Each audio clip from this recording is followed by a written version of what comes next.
नमस्कार दोस्तों, आज की कहानी है सोच का प्रभाव। एक शहर में एक आलीशान और शानदार घर था। वह शहर का सबसे खूबसूरत घर माना जाता था। लोग उसे देखते तो तारीफ किए बिना नहीं रह पाते। एक बार घर का मालिक किसी काम से कुछ दिनों के लिए शहर से बाहर चला गया। कुछ दिनों बाद जब वह घर लौटा तो देखा कि उसके मकान से धुआं उठ रहा है। करीब जाने पर उसे घर से आग की लपटें उठती हुई दिखाई पड़ी। उसका खूबसूरत घर जल रहा था। वहां तमाशबीनों की भीड़ जमा थी जो उस घर से जलने का तमाशा देख रही थी। अपने खूबसूरत घर को अपनी ही आंखों के सामने जलता हुआ देख वह व्यक्ति चिंता में पड़ गया। उसे समझ नहीं आ रहा था कि अब वह क्या करे, कैसे अपने घर को जलने से बचाए। वह लोगों से मदद की गुहार करने लगा कि वे किसी भी तरह उसके घर को जलने से बचा लें। उसी समय उसका बड़ा बेटा वहां आया और बोला, पिताजी घबराइए मत, सब ठीक हो जाएगा। इस बात पर कुछ नाराज होता हुआ पिता बोला, कैसे ना घबराऊं, मेरा इतना खूबसूरत घर जल रहा है।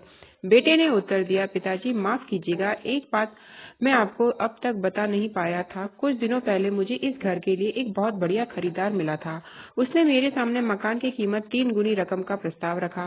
सौदा इतना अच्छा था कि मैं इनकार नहीं कर पाया और मैंने आपको बिना बताए सौदा तय किया।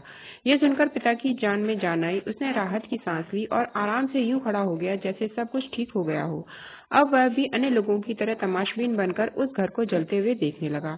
तभी उसका दूसरा बेटा आया और बोला, पिताजी हमारा घर जल रहा है और आप हैं कि बड़े आराम से वहां खड़े होकर उसे जलता हुआ देख रहे हैं। आप कुछ करते क्यों नहीं? बेटा, चिंता की बात नहीं, हमारे बड़े भाई ने यह घर बहुत अच्छे दाम पर बेच दिया है। अब ये हमारा नहीं रहा, इसलिए अब कोई फर्क नहीं पड़ता। पिता बोले, पिताजी भैया ने सौदा तो कर दिया था लेकिन अब तक सौदा पक्का नहीं हुआ है। अभी हमें पैसे भी नहीं मिले हैं। अब बताइए इस जलते हुए घर के लिए कौन पैसा देगा? यह सुनकर पिता फिर से चिंतित हो गया और सोचने लगा कि कैसे आग की लपटों पर काबू पाया जाए। वह फिर से पास खड़े लोगों से मदद की गुहार करने लगा। तभी उसका तीसरा बेटा आया और बोला, पिताजी घबराने की सच में कोई बात नहीं है। मैं अभी उस आदमी से मिलकर आ रहा हूँ जिसने बड़े भाई से मकान का सौदा किया था। उसने कहा कि मैं अपनी जुबान का पक्का हूँ। मेरे आदर्श कहते हैं कि चाहे जो भी हो जाए अपनी जुबान पर कायम रहना चाहिए। इसलिए अब जो भी हो जाए, जुबान दी है तो घर जरूर लूंगा और उसके पैसे भी दूंगा। फिर पिता से चिंता मुक्त हो गया और घर को जलते हुए देखने लगा। सीख, इसलिए दुखी होना और ना होना पूर्णतः हमारी सोच और मानसिकता पर निर्भर करता है। सोच पर नियंत्रण रखकर या उसे सही दिशा देकर हम बहुत से दुखों और परेशानियों से न सिर्फ बच सकते हैं बल्कि जीवन में नई ऊंचाइयों को भी प्राप्त कर सकते हैं। देखने के लिए धन्यवाद।